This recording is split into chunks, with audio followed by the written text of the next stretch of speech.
Les introductions en bourse sont à la mode. On vous en parle depuis le début de la matinale. À peu près 13 introductions en bourse annoncées depuis le début de l'année. Vraiment, on est en train de battre les records. Tant mieux. Ça veut dire que le marché va bien et que les entreprises vont chercher l'argent des investisseurs, notamment particuliers. C'est le cas de Chloé Claire, qui est la directrice générale de Nemer. Bonjour. Bonjour. Merci d'être avec nous ce matin parce que c'est une très belle entreprise que vous représentez et pourtant vous faites une petite levée de fonds, 8 millions d'euros, vous nous direz pourquoi. En revanche, c'est une green tech spécialisée dans la data intelligence, c'est-à-dire que vous allez chercher des données qu'on n'exploite pas en général pour, comme vous le dites, know your building, know your risk, c'est-à-dire apprenez à vous connaître vous-même. C'est un peu ça l'idée de Nemer. Tout à fait. Nemer, c'est avant tout la vision, c'est de décrire le monde physique par la donnée. Et donc c'est de là qu'on tient notre nom, celui sur lequel vous avez accroché. C'était bien là. Oui, c'était parfait. Bon, j'y suis. Ça vient de name reality, nommer la réalité, Nemer. Et donc, nous sommes une entreprise de deep tech qui produisons de la donnée à forte valeur ajoutée. Nous appelons ça des attributs et ils permettent de décrire qualitativement et quantitativement les bâtiments, les territoires et l'environnement. Et à partir du moment où on a ces informations-là, on est capable d'appliquer des stratégies de transition écologique et de mesurer chacune des solutions proposées et donc évidemment de cibler celles qui ont les meilleurs impacts. Après, nos clients, ce sont toutes les parties prenantes autour du bâtiment. Donc pas seulement nos clients Know Your Building qui sont des propriétaires fonciers, des collectivités, mais toutes les parties prenantes autour du bâtiment, donc aussi les assureurs et les financeurs. Vous avez capté 20% du marché de l'assurance habitation déjà. Tout à fait. Incroyable.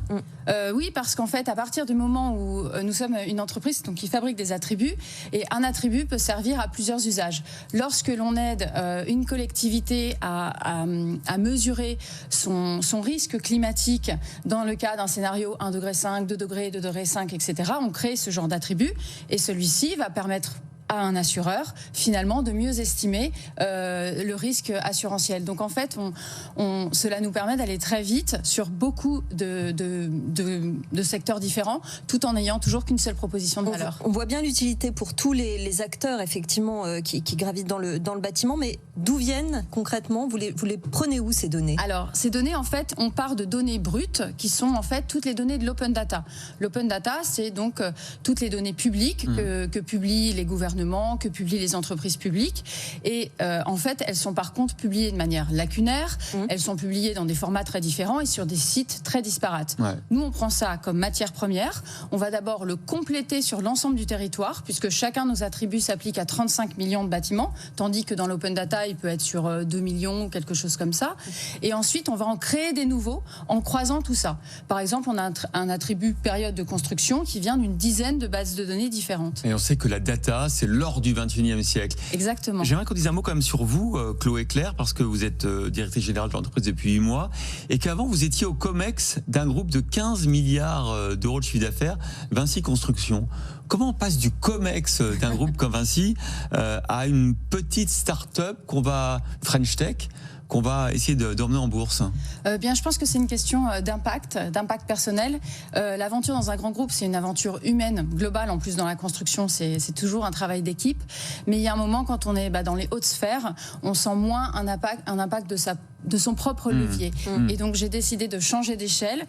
J'ai été séduite par la proposition de valeur de Nemer, qui permettait en plus d'avoir un impact professionnel fort, un impact pour la planète aussi très positif. La mission est en jeu, parce qu'à lui seul, le secteur du bâtiment est responsable de 18% des émissions nationales de gaz à effet de serre, c'est ça? Alors 18%, c'est pour la partie opération énergétique. On peut arriver jusqu'à 40% lorsqu'on prend en compte les matériaux de construction et aussi les mobilités inter-bâtiments. À 7h45, on est avec François Pétry, le directeur général de Lafarge Holcim. Je l'ai croisé, je le connais. Ah bah oui, parce qu'il y a du boulot, il faut qu'il soit moins émetteur de carbone. Oui, vous les aidez Chez Nemer? Oui, chez Nemer. Non, nous ne travaillons pas encore avec eux, mais on pourrait travailler sur les circuits courts avec eux. Bah, peut-être un client dans le C'est pour la couloir. suite. alors. Tout à fait. Effectivement. Et vous levez donc, vous vous introduisez en bourse pour récolter 8 millions d'euros, déjà récoltés d'ailleurs, quasiment. Vous êtes, Sur la partie privée, oui. Et alors, nous nous ouvrons aujourd'hui à la partie distribution. mais comme disait Christophe, ça paraît un petit montant vu l'enjeu. Bien oui, parce qu'en fait aujourd'hui on a déjà une position de leader en France, on est seul sur le marché, Ouais. on a une avance technologique très importante et c'est pour ça qu'on fait cet IPO. Un, pour la recherche de notoriété, parce Ouais, que c'est vous ça. avez vu, on travaille avec énormément de parties prenantes. Ouais. Et deux, pour consolider cette avance technologique que l'on a. Là, on est un champion français, Ouais. on veut devenir ce champion européen de la data et la place à prendre sur la data, c'est aujourd'hui. Mais c'est vrai que 8 millions d'euros, alors on parle entre techniciens là, mais c'est vrai que ça aurait pu être une levée de fonds auprès d'un tour de table investisseur. La bourse c'est compliqué, il faut alimenter la liquidité du titre. C'est une sacrée aventure. Pour 8 millions, est-ce que ça en vaut la peine? Je pense que oui, parce que je trouve que c'est très intéressant de proposer au grand public de pouvoir aussi investir sur ces French Tech, ces Non, pépites. mais nous on se réjouit, hein, mais...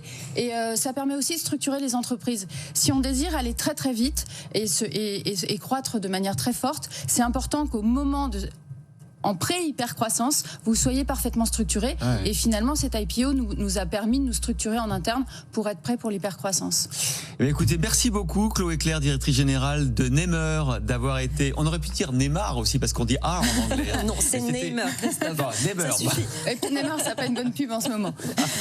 Merci c'est pas beaucoup. faux. Merci Chloé Claire. Bon, on va suivre votre parcours boursier évidemment avec beaucoup d'intérêt. Allez, tout de suite, c'est le journal. Merci.